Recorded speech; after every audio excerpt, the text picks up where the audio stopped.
Pourquoi vous et pas un autre? Je vais t'expliquer dans cette vidéo mes meilleurs conseils et surtout les choses que tu ne dois pas faire lorsque tu réponds à cette question et les choses que 99% des candidats font.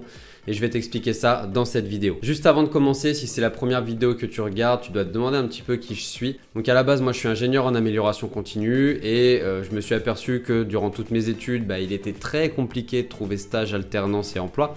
Et ce qui s'est passé, c'est que j'ai passé une cinquantaine d'entretiens et globalement ça s'est toujours très bien passé. J'ai été pris à peu près 45-46 fois, j'ai pas calculé exactement, mais ça s'est toujours très bien passé et je me suis aperçu que dans mes réponses, il y a des choses qui fonctionnaient très bien par rapport à mes concurrents en fait. Voilà. Et donc c'est de ça dont je vais te parler dans cette vidéo en faisant un focus notamment sur la partie pourquoi vous et pas un autre.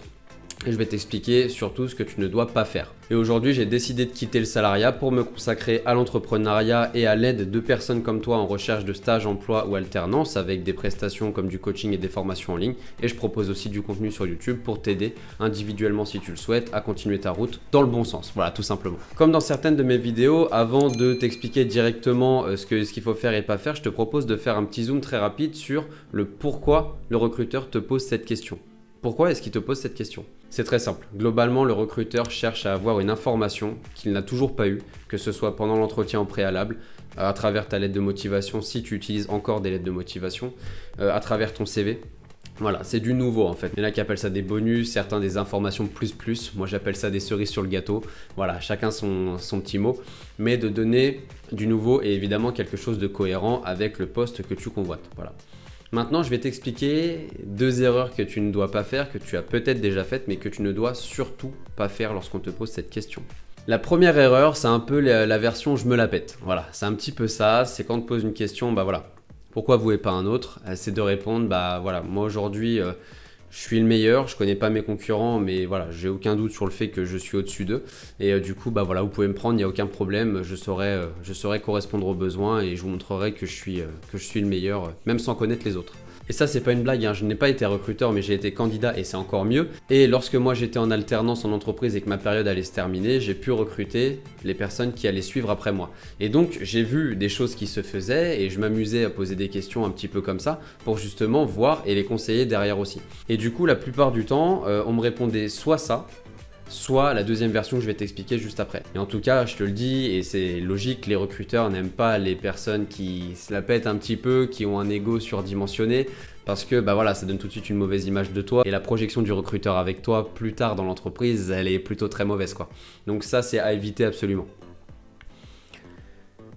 La deuxième technique, j'appelle ça l'argument par cœur et logique. Ça, c'est quelque chose que tu as appris au préalable quasiment mot pour mot et qui est totalement logique puisque c'est ce moment-là où tu vas dire que tu es une personne qui est très motivée. Et j'ai envie de te dire, heureusement que tu es motivé, sinon ce serait très compliqué déjà de te vendre en entretien, d'avoir eu l'entretien et potentiellement de prétendre à un poste. Donc évidemment que tu es motivé. Ça, le recruteur, j'espère qu'il le ressent aussi puisque dans ton savoir-être, ça doit se ressentir. Mais le fait de dire que tu es motivé n'est absolument pas un argument convaincant pour un recruteur. Pourquoi? Parce que 99,9% des candidats vont répondre qu'ils sont motivés par rapport au poste et il faut que tu saches aussi que la plupart des candidats ne se préparent absolument pas à répondre aux questions, y compris à pourquoi vous et pas un autre. Donc je vais t'expliquer rapidement ce qu'un recruteur attend de toi par rapport à cette question-là. Je ne vais pas te faire un coaching sur plusieurs heures, un coaching entretien c'est sur plusieurs heures. Je vais t'expliquer rapidement ce qu'il attend de toi pour que tu puisses commencer à justement répondre de la bonne manière et si besoin derrière, n'hésite pas à laisser un commentaire et on pourra discuter de tout ça si tu veux. Donc, ce qu'un recruteur va attendre de toi par rapport à cette question, je te l'ai dit au tout début de la vidéo, c'est simplement que tu lui apportes du nouveau, que tu lui apportes des choses qu'il ne sait pas encore et des choses qui peuvent te mettre en avant par rapport à tes concurrents. Ça peut être quelque chose une passion que tu as par exemple. Imaginons que tu aies un métier qui nécessite d'être vraiment physique, je sais pas, travailler en logistique, dans un entrepôt ou quoi que ce soit et du coup voilà, il va y avoir beaucoup de choses à faire à ce niveau-là par rapport à ton physique, à ton cardio. Si tu es un sportif de haut niveau, par exemple, je donne n'importe quoi, hein. Si tu es un sportif de haut niveau, ça va forcément être un point positif puisque le recruteur va se dire que voilà, si tu as un sportif de haut niveau, forcément les conditions physiques vont être présentes et donc par rapport à d'autres candidats qui eux peut-être ne le sont pas ou alors ont répondu qu'ils étaient meilleurs ou motivés, forcément tu vas passer devant eux, tu vois. Donc ça c'est une info que lui n'avait pas encore. Il y a plein de choses comme ça.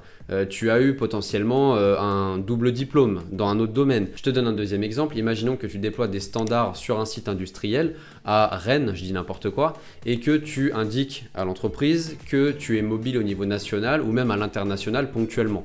C'est un très bon point parce que ça veut dire que tu vas pouvoir te déplacer de temps en temps pour justement dupliquer ce système de standards et que l'entreprise n'aura peut-être pas à recruter une deuxième personne pour un autre site. Ça, c'est un avantage énorme. Ton réseau professionnel, aujourd'hui, sur LinkedIn, tu as développé un réseau avec tant de personnes aujourd'hui qui peuvent ouvrir des portes potentiellement sur un benchmark ou sur des choses comme ça.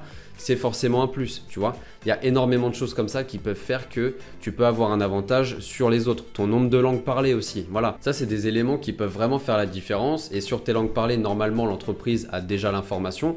Rien ne t'empêche, si tu as vraiment beaucoup de langues parlées, d'en rajouter pourquoi pas une ou deux ou d'approfondir une langue en disant que tu as vraiment une excellente maîtrise de ça et que tu as par exemple pu créer un blog en anglais, des choses comme ça. Imaginons que tu sois dans la communication ou le marketing, bah ça c'est une info qui peut être super intéressante pour une entreprise parce qu'elle va se dire bah ok, bah cette personne là en plus de faire ses missions de base, elle va peut-être pouvoir nous faire un petit peu de branding, de marketing dans des langues étrangères pour qu'on puisse acquérir de la clientèle à l'international. Voilà, donc c'est des informations comme ça que l'entreprise elle veut lorsqu'elle te pose la question pourquoi vous et pas un autre et non pas je suis motivé et je suis le meilleur. J'espère que ces quelques exemples t'ont plu en tout cas. Tu as eu le point de vue d'un candidat et non d'un recruteur, ça change sur YouTube. J'ai décidé, comme je te l'ai dit, d'en faire carrément mon métier. J'ai tout plaqué dans le salariat pour me consacrer à l'entrepreneuriat. Et en tout cas, j'espère que cette vidéo t'a plu. N'hésite pas à commenter et m'indiquer justement où est-ce que tu en es toi dans les processus de recrutement, à liker, partager aussi si tu as des personnes autour de toi qui auraient besoin de ce contenu-là. Et en attendant, je te souhaite une très bonne fin de journée et je te dis à très vite pour une prochaine vidéo. Ciao. Si cette vidéo t'a plu, n'hésite pas à la liker, la partager, la commenter. Tu as aussi tous les liens dans ma description auxquels tu peux accéder dès maintenant. N'hésite pas à me suivre aussi sur mes réseaux sociaux. Et en attendant, je te dis à très vite pour une prochaine vidéo. Ciao.